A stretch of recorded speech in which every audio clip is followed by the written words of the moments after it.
Bonjour, je suis ravie de vous retrouver aujourd'hui dans cette nouvelle vidéo, les 50 nuances de maltraitance que fait subir le ou la pervers narcissique. Et dans cette vidéo, nous allons traiter du sadisme. Donc, ce côté sadique est vraiment un élément essentiel à comprendre. Le ou la pervers narcissique a vraiment ça dans son comportement. Qu'est-ce que c'est le sadisme? C'est le goût pervers de faire souffrir. Bien souvent, l'esprit humain n'accepte pas, ne tolère pas, ne serait-ce que l'idée que des êtres humains soient méchants, soient mauvais, et encore moins l'idée qu'ils aient envie de faire souffrir. La question, ça va être pourquoi faire? À quoi bon? Il n'y a effectivement pas de réponse sérieuse à apporter à cela, à part c'est comme ça. C'est pour ça que c'est important pour l'être humain empathique d'ajouter à ses compétences et de comprendre que s'il y a des personnes qui malheureusement sont douées de capacités nocives et toxiques.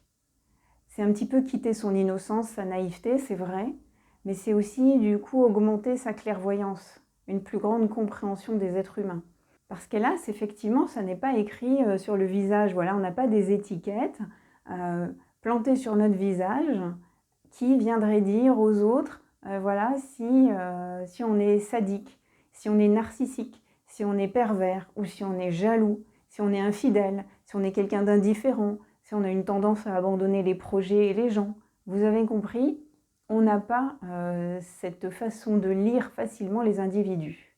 Du coup, il faut passer par d'autres biais pour pouvoir comprendre ça chez les individus. Il faut étudier leur visage, mais dans leurs expressions, leurs changements d'expression.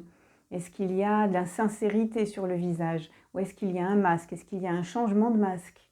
Il faut étudier les comportements, les attitudes. Il faut aussi noter les répétitions. Il faut aussi noter si vous avez des sensations d'étrangeté. Il faut cumuler les informations pour commencer à comprendre finalement mieux une personne. Et c'est important de le faire pour avoir encore une fois une meilleure lecture de l'être humain que l'on a en face de soi. Et c'est important, pour rappel, en ce qui concerne la perversion narcissique, de le faire en moins de 2 semaines. Parce qu'ensuite, bien souvent, vous êtes ferré, vous êtes tombé dans les filets, vous êtes captive, et après, le discernement n'est plus vraiment en place, et c'est le début des ennuis, des graves ennuis. Il n'est pas nécessaire pour vous d'observer une personne longuement pour repérer si elle est sadique. Il y a des choses qu'une personne va faire une seule fois et qui doivent pouvoir vous renseigner sur le fait que ce qu'elle vient de faire ou de dire est sadique. Et à ce moment-là, si vous avez identifié, il faudra vous éloigner de cette personne, en tout cas vous en préserver, faire quelque chose pour votre sécurité. Alors je donnerai un petit exemple autour d'un sadisme qui passe souvent sous les radars, c'est le sarcasme. Le sarcasme, c'est quelqu'un qui finalement va vous dire ah c'est sûr, c'est pas toi qui va nous faire un cours de mode, hein, vu que tu es toujours habillé en sac poubelle. Oui, c'est quelque chose de tout à fait méchant qui va être dit soi-disant sous couvert d'humour, et peut-être même que la personne va dire ah ça va, je rigolais. Toi, tu prends tout mal. Vous voyez, en fait, le sarcasme, c'est finalement une personne qui utilise des propos méchants, qui a des propos méchants, et qui les camoufle sous une dose plus ou moins importante d'humour. Mais on ne doit pas être dupe. Le sarcasme n'est jamais quelque chose de sympa. Alors qu'est-ce qu'on dit? Quels sont nos réflexes quand on subit un sadisme? Je vais vous donner l'exemple qu'une personne m'a partagé au cabinet de sophrologie et d'hypnose. Elle me disait, voilà, je ne sais pas comment analyser cette situation. Elle avait, à un moment donné, dû vivre le décès d'une personne chère pour elle, quelqu'un de très proche. Elle est donc allée à son enterrement. Elle revient de cet enterrement, elle est complètement dévastée. C'est vraiment quelqu'un de très proche pour elle, qui comptait beaucoup. Elle reprend le travail. L'enterrement avait eu lieu quelques jours auparavant et elle était toujours aussi dévastée. Elle entre sur son lieu de travail et la chef qui l'accueille, qui était au courant qu'elle était à l'enterrement, de son absence pour ce motif, qui l'accueille de la façon suivante. « Dis donc Léa, tu m'as l'air bien tracassée, qu'est-ce qui t'arrive ?»« Non, parce que là, on a du boulot aujourd'hui, Alors, si ça va pas, s'il y a un problème dans le boulot, s'il y a un problème dans quoi que ce soit, faut le dire maintenant, hein. On n'a pas que ça à faire là de faire des problèmes comme ça, donc tu le dis tout de suite. Et voilà, donc l'intervention de la chef se termine comme ça.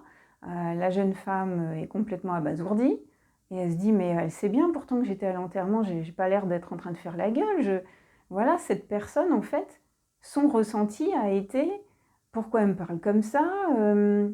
Elle est méchante ou pas? C'est moi qui ai pas compris». Elle se demande si c'est elle qui prend mal les choses et elle se dit aussi, «Waouh, jamais de la vie, moi j'aurais osé faire ça». Vous voyez tout le cheminement de pensée de, la victime de cette attaque.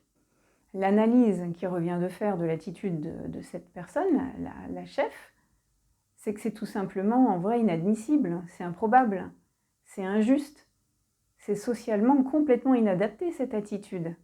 Qu'est-ce qui aurait été même attendu plutôt? Quelle était l'attitude acceptable? Ça aurait été pour la chef de dire à cette personne, à cette jeune femme: «Bonjour Léa, comment vas-tu? Je sais que tu viens de passer des jours difficiles. Si tu as besoin de quoi que ce soit, en tout cas, je suis là, n'hésite pas, voilà, si tu as besoin, n'hésite pas à venir me voir.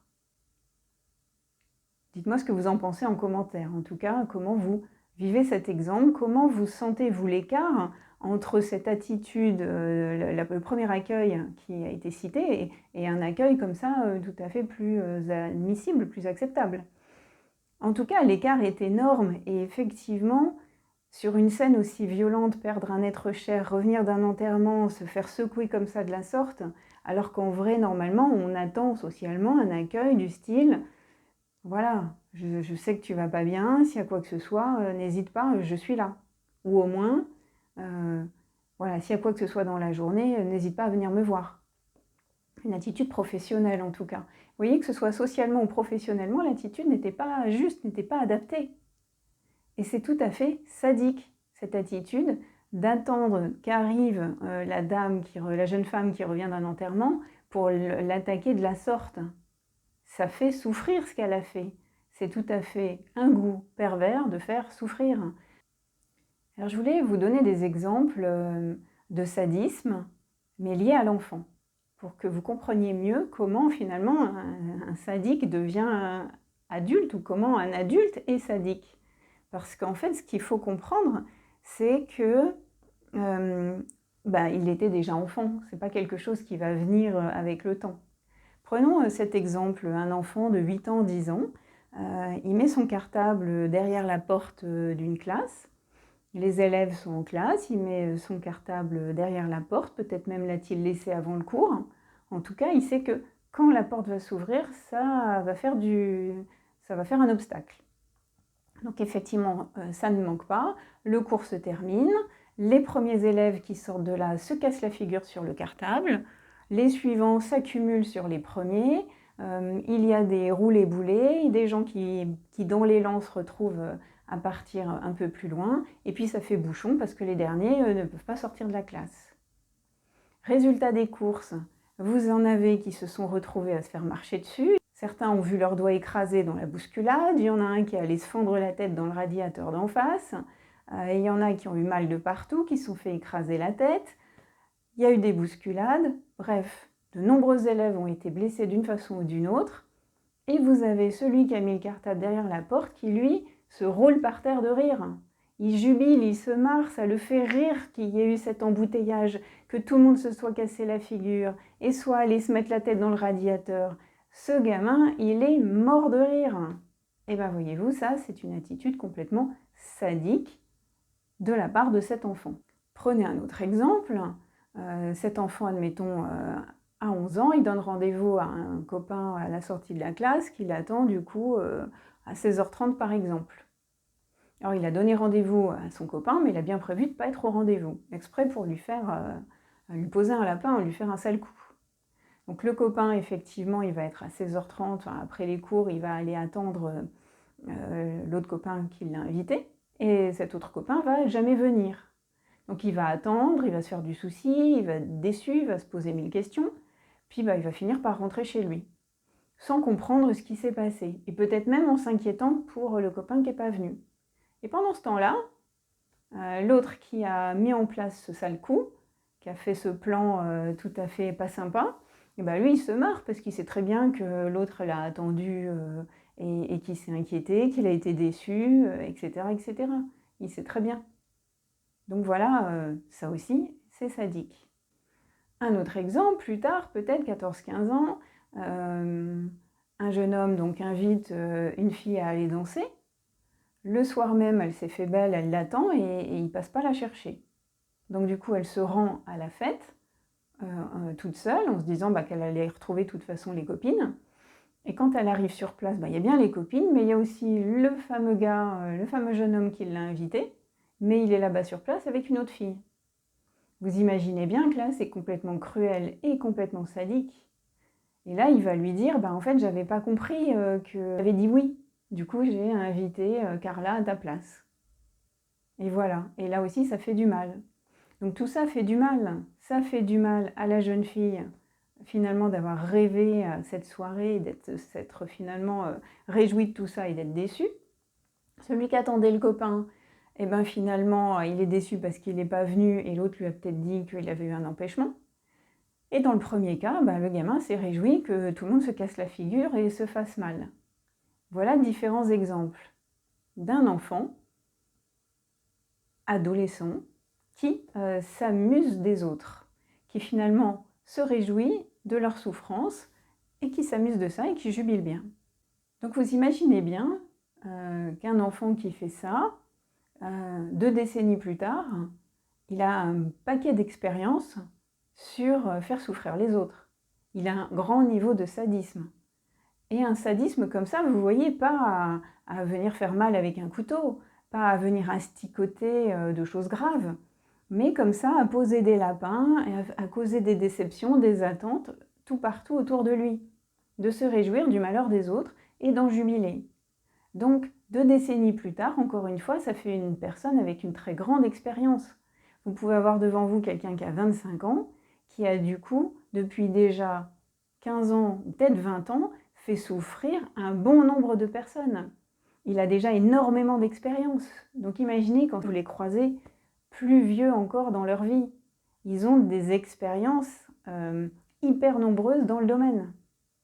Et pourquoi ? Parce que ça les fait jubiler, ça leur donne du pouvoir sur les autres. C'est vraiment un moment pour s'amuser. Et pendant toutes ces expériences-là, ils ont appris beaucoup sur les uns et sur les autres. Parce qu'en fait, ils savent exactement l'effet qu'ils produisent. Vous imaginez bien que lorsque cet enfant qui est sadique, il a pris le dessin de Léo qui avait 5 ans et qu'il l'a déchiré en deux, il sait très bien que Léo a pleuré, qu'il a pleuré pendant des heures, peut-être même qu'un mois plus tard, il pleurait encore de temps en temps quand il repensait à son dessin. Et ça se trouve, son copain Léo, 10 ans plus tard, quand il était adolescent, il était peut-être encore incapable de lui dire « De toute façon, toi, nom d'oiseau, déjà quand on avait 5 ans, tu m'as déchiré mon dessin, donc de toute façon, on ne peut pas compter sur toi. » L'enfant adolescent qui est sadique, il sait très bien l'effet qu'il produit. Les larmes, la déception, la rancœur, que ça va rester longtemps, ça se trouve des fois en 1 heure c'est oublié, des fois 10 ans plus tard on lui en parle encore. Donc il sait très bien ce qu'il fait et que ça fait souffrir. Si plus tard, à 22 ans, il invite une jeune femme et qu'il lui pose un lapin, il sait très bien qu'elle va être triste, qu'elle va être déçue, qu'elle va peut-être même se remettre en question, qu'elle va être touchée dans son estime d'elle-même. Vous voyez, ils savent exactement les effets qu'ils produisent. Mais par contre, ils n'assument pas. Ils ne vont pas vous dire « Bah oui, c'est vrai, j'ai fait tout ça pour te faire souffrir ». Ils vont dire j'ai dû aider ma mère, désolé, j'ai pas pu venir. Là, je pensais être là, mais j'ai eu un empêchement. Là, je devais aller travailler. J'avais pas compris.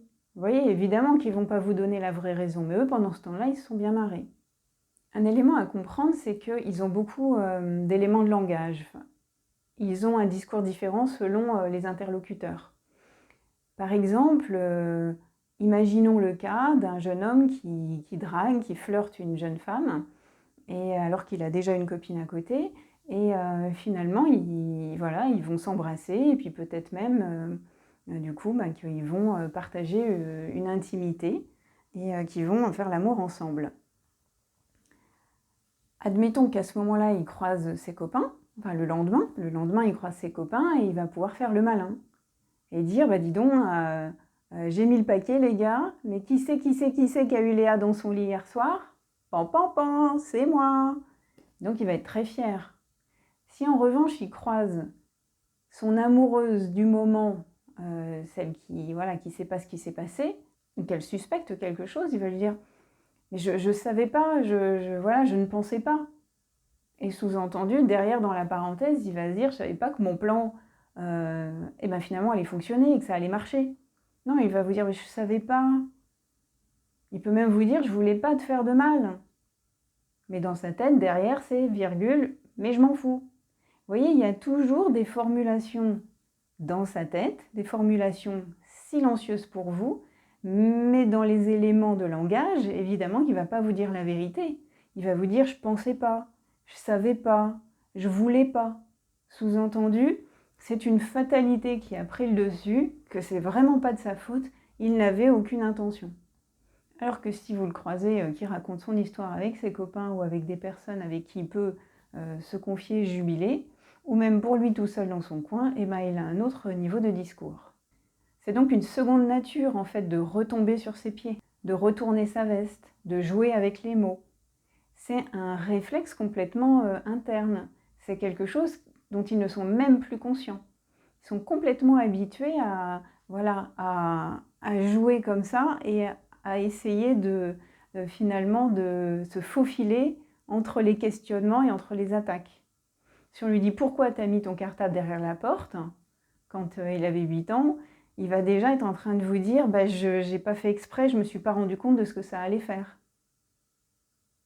Et donc du coup, bah, évidemment, tout le monde va le croire que cet enfant n'avait pas fait exprès. Donc en fait, bien comprendre que quand ils font du mal, quand ils se montrent sadiques, ils savent exactement ce qu'ils font, mais on peut se le dire, ils se moquent complètement de ce que vous ressentez, de ce que l'on ressent.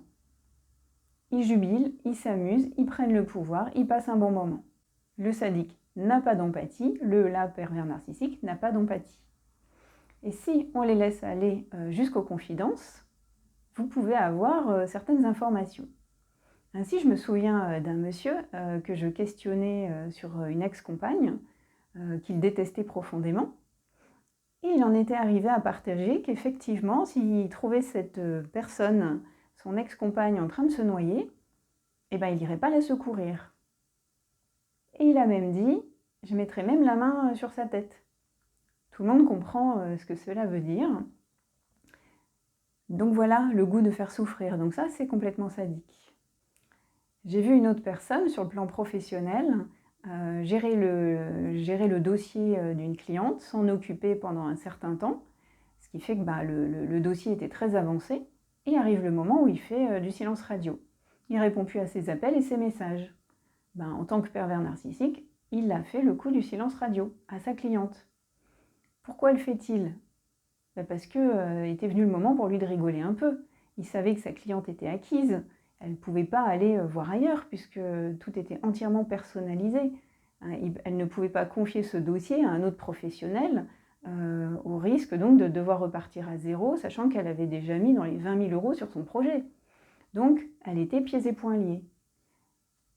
Effectivement, il est évident qu'à ce moment-là, la cliente, elle est complètement angoissée, elle dort plus de la nuit, elle essaie de le contacter 10 fois par jour, il ne répond pas, elle est dans un état catastrophique.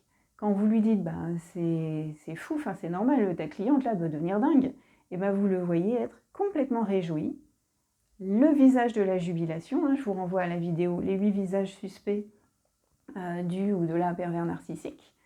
Et effectivement, là, il jubilait complètement. Ça n'est pas une attitude normale, c'est complètement sadique. Mais ça peut être sadique aussi de manière beaucoup plus dissimulée. Admettons par exemple que vous avez une compagne pervers narcissique et elle sait que vous aimez sa présence. Et cette personne, cette dame pervers narcissique, elle va accepter un boulot à plusieurs centaines de kilomètres, une mission de 2-3 mois peut-être, ou d'1 an, et elle sait très bien que ce temps loin de vous va finalement vous faire souffrir. Elle n'en souffrira pas. Elle va aller, on va dire, s'amuser pendant 2-3 mois, 1 an à aller ailleurs, faire ce boulot et en même temps s'amuser de plein d'autres choses. Mais elle sait que vous, pendant ce temps-là, vous allez souffrir du manque et de l'absence. Et encore une façon pour cette pervers narcissique de se réjouir. Là, encore une fois, c'est un comportement sadique. Un autre exemple encore de sadisme, ça peut être lié à ce que vous avez partagé sur vos ex. Admettons que votre ex vous ait quitté d'une manière horrible. Je ne sais pas, par exemple, en vous quittant, en ne donnant plus aucune nouvelle du jour au lendemain. Ou il vous a quitté pour une autre. Eh bien, en fait, le ou la pervers narcissique qui a cette information, ce qui risque de vous faire subir, c'est de vous faire subir justement des comportements qui se rapprochent de ça. Par exemple, partir régulièrement sans vous donner de nouvelles et sans que vous sachiez, que vous soyez sûr qu'il va revenir, comme vous a fait votre ex la dernière fois. Ou peut-être que vous allez aussi le voir vous quitter pour une autre, ou revenir et repartir pour une autre. Vous voyez, le sadisme va aller jusqu'à ce point, c'est de reproduire finalement vos plus grandes souffrances. Bien sûr que quand ça arrive la deuxième fois, la troisième fois, ça fait beaucoup plus mal que la première fois encore. Enfin, ça fait mal d'une autre façon. Mais la reproduction vient vous faire sentir, vous faire croire qu'il y a comme une espèce de fatalité. Vous perdez confiance en vous, vous perdez confiance aussi en la vie, de vous dire décidément ça se reproduit. Donc là, vous voyez, on monte encore aussi au niveau de sadisme. Le sadisme du ou de la pervers narcissique va aussi conduire le ou la pervers narcissique, le jour où vous lui annoncez que c'est le pire jour de votre vie, de vous faire quelque chose. Admettons, vous avez, je ne sais pas moi, perdu votre emploi, vous avez un diagnostic de maladie grave, et bien vous pouvez être sûr quasiment que dans cette période-là, il va se passer quelque chose. Ça peut être le moment où il s'éloigne de vous, par exemple. Ou alors, il va fortement se rapprocher de vous, vous faire croire qu'il vous soutient, et d'un coup, il disparaît. Il n'est plus là, il vous laisse tomber. Ça, c'est encore quelque chose de très sadique. Ça peut aussi être que vous allez vivre un événement où normalement, si c'est votre compagne ou votre compagnon, il ou elle devrait être présent à vos côtés. Et bien en fait, elle ne sera pas là. Pour des raisons professionnelles, ou parce qu'elle doit aider une autre personne, ou parce qu'elle ne se sent pas, ou pour une raison ou une autre. Et du coup, vous allez vous retrouver extrêmement déçu. Et ça, c'est effectivement encore un comportement sadique. Les exemples peuvent se multiplier vraiment quasiment à l'infini.